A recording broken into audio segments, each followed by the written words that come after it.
Orientation for the special employment or senior citizens. Gusto lang po natin kayo welcome doon sa programa. Tulad po nung sinasabi namin sa mga naunang batch sa inyo, at sasabihin namin sa mga susunod na batches, sa inyong batch po nakasalalay ang pagpapatuloy ng programa.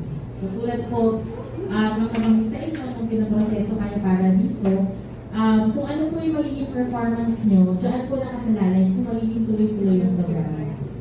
So, sa inyo pong mga kamay ng silalay. Kasi kumbaga, yung mga naunang batch sa inyo, maganda yung performance, kaya nag-harmony tayo. Okay? So, ngayong hapon po, i-discuss ni Pia. Kilala niyo naman si Pia. Siya po ang ating focal person para sa programa ito. Kung ano yung mga dapat nating tandaan bilang mga beneficiaryo ng special program for the employment of the senior citizens. Particularly po, under sa mga McDonald's restaurants. Ayan. So, hindi na po patatagalin, bibigyan na po sa inyo si Pia para mapagsimula na tayo ng orientation natin.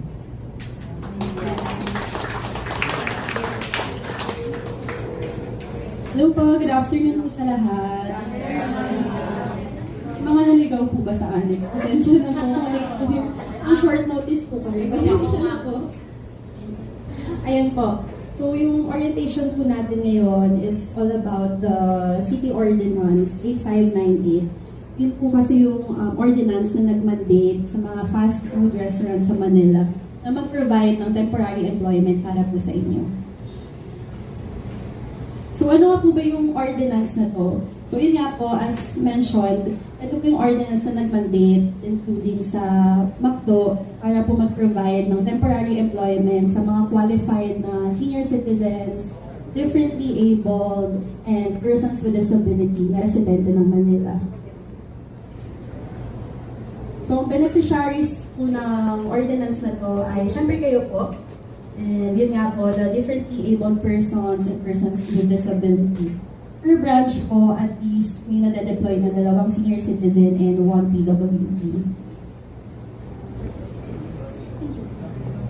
So, sinasabi po sa ordinance na to na yung temporary employment natin, hindi siya mag-last for nang hindi siya hihigit sa 6 months. Ang reason po dito is to avoid yung confusion sa labor code natin. Kasi syempre po, di ba, pag lumagpas na tayo ng 6 months, considered na siya as regularization. So, ipiniiwasan natin. Kasi temporary employment lang po tayo. So, yung kontrata po natin, tatakbo lang po yan ng 3 to 5 months po. Depende po sa company.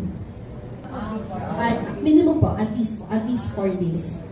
Pero, ang alam ko po kay McDonald's, so 5 times a week po sila. Pero, strictly 4 hours a day lang po tayo. Hindi po tayo umaabot, yes man. Hindi po tayo allowed for overtime.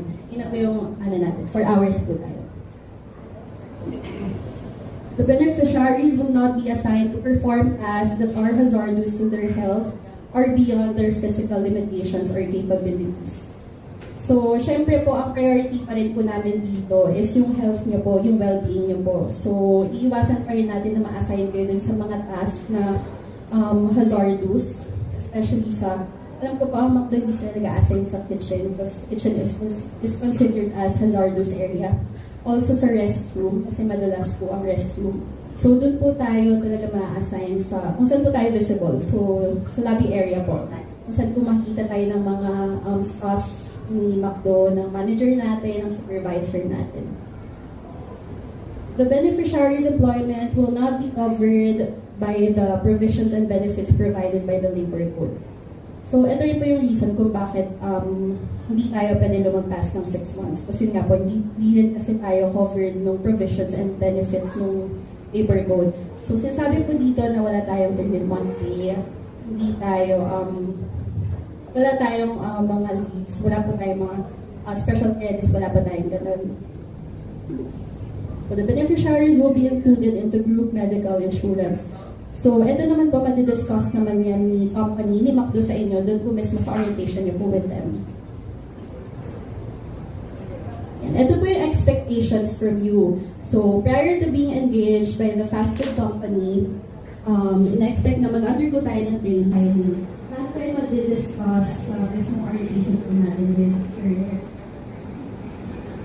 Of course, ina-expect din po na mag-abide by the rules and regulations imposed by the fast food company with its own